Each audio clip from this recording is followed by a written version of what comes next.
բնական չէ, երբ եկեղեցին Կարծում եմ ոչ։ Եթե իմ կարծիքն եք հարցնում, եթե իմ կարծիքն եք հարցնում, եթե Փաշինյանը կոչ անի։ Կներեք, այստեղ հարցը կոչին չի վերաբերում, եթե իմ կարծիքն եք հարցնում, պատարակ է մատուցել համապատասխան սպասավոր, որին մենք մասնակցել ենք եւ կրկնում եմ, շնորհակալ ենք իրեն։ Այսինքն դուք էլ չեք հարգում եկեղեցու որոշումը։ Ես պատարակին բոլոր կիրակիներին չեմ մասնակցում, բայց բավականաչափ հաճախ այցելում եմ մեր այն եկեղեցին, որի մոտ ես բնակվում եմ։ Չէ, խոսքը այս կիրակի պատարակի մասն է, այսինքն Հովանավանքում հնարավոր է մասնակցել։ ասի գնալու Ես կրկնում եմ, որ ես իմ կամքով, իմ ցանկությամբ մասնակցում եմ այն պատարակներին, որին որ ցանկանում եմ մասնակցել։ Մասնակցի գնալու եք։ Չեմ կարող ասել, դեռ պլաններս մշակված չի, բայց հավանաբար կմասնակցեմ։ Դա անարգանք չէ եկեղեցու որոշման։ Ես արդեն նշեցի, որ կարծում եմ, որ ոչ, անհարգանք չէ, որովհետև դե հիմա կներեք, ես չեմ կարող իմ հավատամքը բացատրել, որովհետև ես մասնակցում եմ այն պատարակներին, որին ցանկանում եմ մասնակցել, եւ իմ կարծիքով դա անհարգանք չէ, որևէ բան նկատմամբ։ Վեհին նախաձեռնությանը դուք եք միացել։ Այդ որ նախաձեռնությունը։ Վեհարանը Վեհին։ Նիկոլ Փաշինյանն է ասում Վեհարանը Վեհին։ Դե ես կարծում եմ, որ Վեհարանը պետք է այն կարգավիճակում լինի, որ կարգուկանոնը եւ ամեն ինչը պահպանված լինեն սահմանված ընթացակարգերի համաձայն։ Դուք խոստացել եք, որ լսում եմ ձեզ։ Դաշտից եմ տալիս։ Նիկոլ Փաշինյանը նախորդ հարցուպատասխանի ժամանակ նշում էր, որ եկեղեցիները իրենց գույքերով, տարածքներով պետությանն է, որոնք անհատույց օգտագործման իրավունքով տրվել է մայրաթորի, բայց հետո լրագրողները բացել էին այդ Հովանավանքի օրինակով ցույց էին տալիս, որ կադաստրի թղթով, ինչպես սիրում է Նիկոլ Փաշինյանն ասել, մայրաթորին է պատկանում օրինակ Հովանավանքը։ Ես ձեր հղումները իհարկե չեմ հասկանում, ինչպես սիրում եք ասել, եթե դուք կոնկրետ հարց ունեք, խնդրում ձեր հարցը։ Առանց որևէ հղումների, լսում եմ ձեզ։ Եկեղեցիները իրենց գույքերով, հողերով, Ուրեմն խորհրդային միության փլուզումից հետո հողի սեփականատեր հանդիսացել է բացառապես Հայաստանի Հանրապետությունը եւ խորհրդային միության փլուզումից հետո ընդունված օրենքներով, կարգերով, հողային օրենսգրքով տրվել է համապատասխան իրավունքներ, այդ թվում եւ բոլորիս, այդ թվում եւ մեր բոլորիս ընտանիքներին, ովքեր որ խորհրդային միության փլուզումից հետո ստացել են գյուղատնտեսական հողեր, ստացել են համապատասխան տնամերձ հողամասեր եւ համապատասխանաբար այո բոլոր հողերը խորհրդային միության փլուզումից հետո եղել են Հայաստանի Հանրապետության սեփականություն եւ Հայաստանի Հանրապետության կառավարություն եւ օրենսդիր մարմինն է որոշել, թե հողերի բաշխումը ոնց է տեղի ունենալու։ Այդ թվում եւ հիմա դուք նշեցիք Հովանավանքը, ես կարող եմ ասել, որ Հովանավանքի համար եւ շենքի եւ հողամասի վերաբերյալ եղել է կառավարության որոշումներ եւ բացառապես այդ որոշումներն են հիմք հանդիսացել, որ այդ գույքը անշարժ գույքը փոխանցվել է հայ առաքելական սուբյեկտին։ Հաստատեցնեմ, ումը սեփականությունում է պատկանում եկեղեցուն թե պետությանը։ Ես հիմա չեմ հիշի, հենց դետալային ասեմ ինչի համար, որովհետև կարող օգտագործման իրավունքով է փոխանցված։ Չէ, սեփականությունն է։ Տեսեք, էլի եմ ասում, կարող է շինությունն է սեփականություն գրված, բայց հողը դա այլ կարգավորումների է տրվում եւ դրա համար եմ ասում ես եթե ձեզ հետաքրքիր է մենք կարող ենք ուսումնասիրել եւ դետալային պատասխանել համաձայն կառույց է հողերի կալվածքների կարծում եմ բավականին եթե չեմ սխալում 600 կամ 700 միավոր անշարժ գույք կա եթե չեմ սխալում կոնկրետ որովհետև դուք հիմա կոնկրետ եթե թվերին հարց տաք, ես պետք է խնդրեմ ձեզ առանձին հարցադրում անեք, որին պատասխանեք։ Մի դիտարկում էլ այս թեմայով, իսկ ազատված է եկեղեցին գույքահարկի եւ նմանատիպ։ Ուրեմն ըստ օրենսդրության արկա են եկեղեցապատկան այնպիսի օբյեկտներ, որոնք ազատված են գույքահարկից եւ հողի հարկից, բայց կան նաեւ այնպիսի գույքեր, որոնք որ վճարում են այդ։ Մասնավորապես որ գույքերն են Օրինակ մայրաթորը վճարում է գույքահարկ։ Կներեք չեմ կարող հենց հիմա չեմ կարող ասել, որովհետև դետալային ձեր հարցը վերաբերում է կոնկրետ օբյեկտի, ես մեծ հաճույքով յուրաքանչյուր նման հարցի գրավոր կպատասխանեմ։ Քանի որ հարցության մասին, ձեր առանձնատան մասին եմ ուզում հարցնել, դուք Նորքում բավականին մեծ այսպես առանձնատան։ Իսկ կներեք, ես այդ առանձնատունը չէ, կներեք, դուք հիմա պաշտոնյա եղած ժամանակ հայտարարագիրը լրացված է, խնդրում եմ բացեք հայտարարագիրից նայեք։ Եվ հիմա դուք կարող եք Հարգելիներս, ախր ինչ կապ ունի, ինչը պատմեմ 2019 թվականին, երբ որ պաշտոնի նշանակված չեմ եղել, աշխատել եմ։ Ինչ միջոցներով, այսինքն ինչ է Ամենատ ասֆալտապատման տեխնիկական ընկերությունում էի։ բիզնեսին եք այսինքն։ Ոչ, սխալ եք մեկնաբանում։ Ինչ ներով եք։ Ես միշտ մասնագիտական ոլորտում ծառայություններ եմ մատուցել, եղել եմ ամբիոնի վարիչ, դասախոսել եմ։ Այդ կան ինչպես է կա։ Կներեք, հարգելիներս, ամեն ինչ հայտարարագրված է, խնդրում եմ բացեք եւ կարդացեք։ Լավ, մի հարց հետ կապված է, հայտնի ծեծի թեման դեռ չի փակվել եւ ուզում ենք հասկանալ դուք ինչ կարգավիճակ ունեք այս պահին։ Դրա վերաբերյալ ես շատ մանրամասն հարցազրույց եմ տվել կառավարության շենքում, մանրամասն բացատրություններ եմ տվել դրա վերաբերյալ։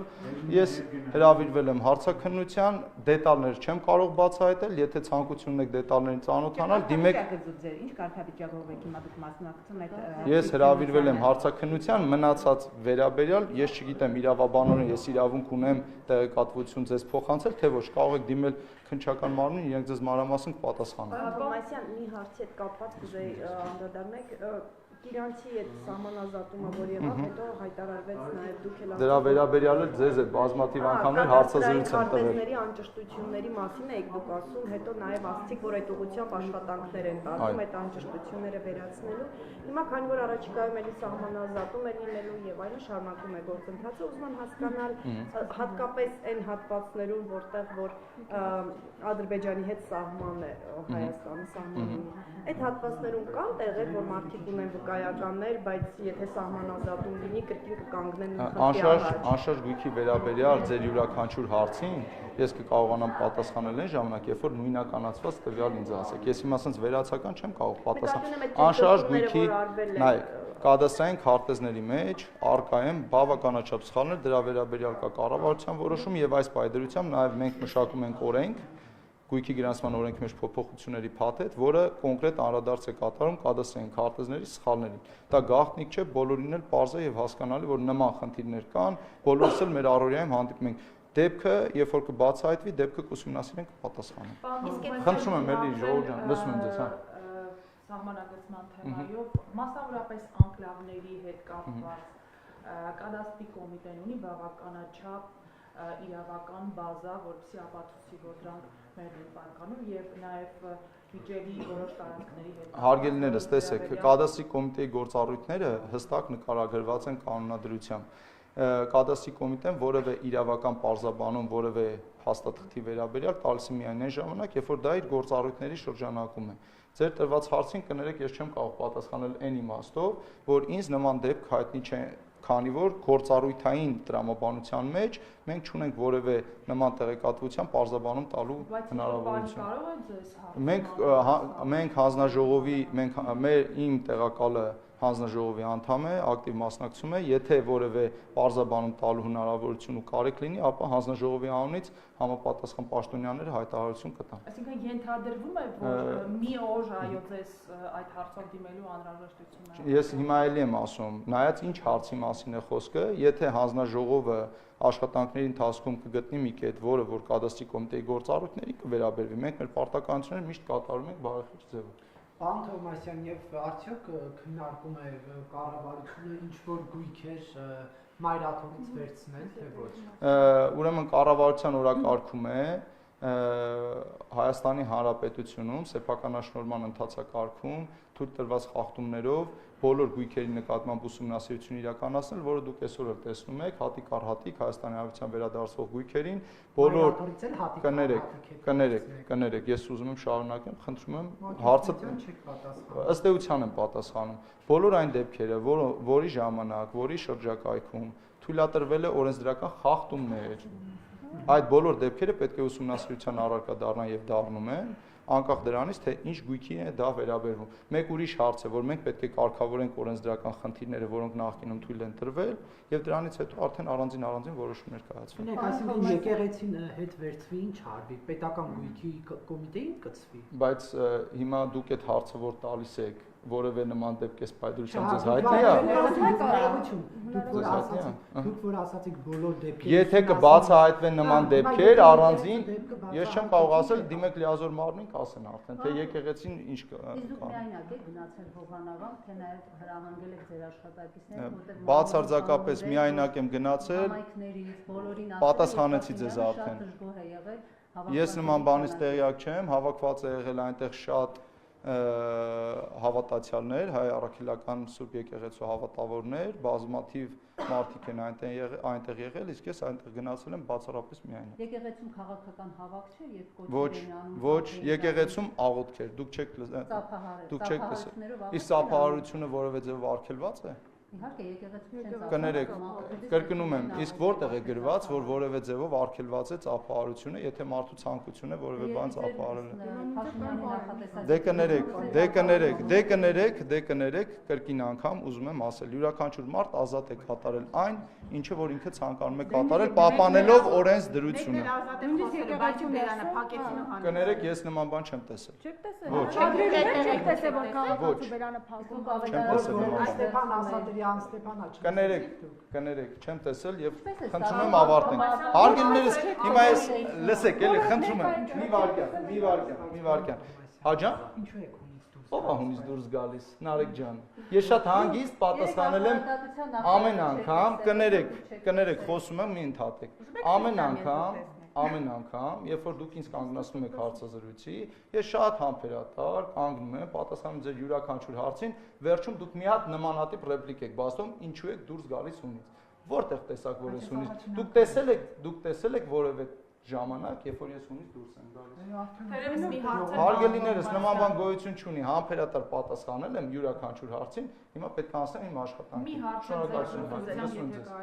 Պարոն Թովմասյան, քանի որ զույգերի թեման արձակվեց, թույլ տվեք հարցնել, եկեղեցականներից, հոգևոր սպասավորներից շատ են մարդիկ, սուբյեկտներ, որոնք գույքեր ունեն, մասնավորապես ապօրինի ծագման, գիտենք, որ Տեր Նավասարդ arczepiskopos Կջոյանի գույքի օրինականությունը վիճարկվում է դատարանում։ Նրա կարգավիճակում գտնվող այլ եկեղեցականներ կան, որոնց գույքը ես տեղեկատվություն չունեմ նախ եկեղեցականների վերաբերյալ, այսինքն եթե Հայաստանի Հանրապետության քաղաքացի է, աշխատավայրը, որպես այդպեսին կադաստրի կոմիտեին հայտնի չէ։ Եթե դուք գիտեք որևէ սուբյեկտի վերաբերյալ հարցման ժամանակ տեղեկատվությունը, եթե ազատ է տեղեկատվությունը, կադաստրի կոմիտեն համապատասխան տեղեկանքով տրամադրում է այդ տեղեկատվությունը, բայց աշխատավայրերի վերաբերյալ կադաստրի կոմիտեում ինֆորմացիա չկա։ Պարոն Թովմասյան, ես ձեզ համար հատուկ կարող եմ ցույց տալ, թե ինչպես է եւ ձեր վերաբերմունքը։ Ինչի վերաբերյալ։ Առանց ուսումնասիրել։ Քաղաքացու բերանը փակում է։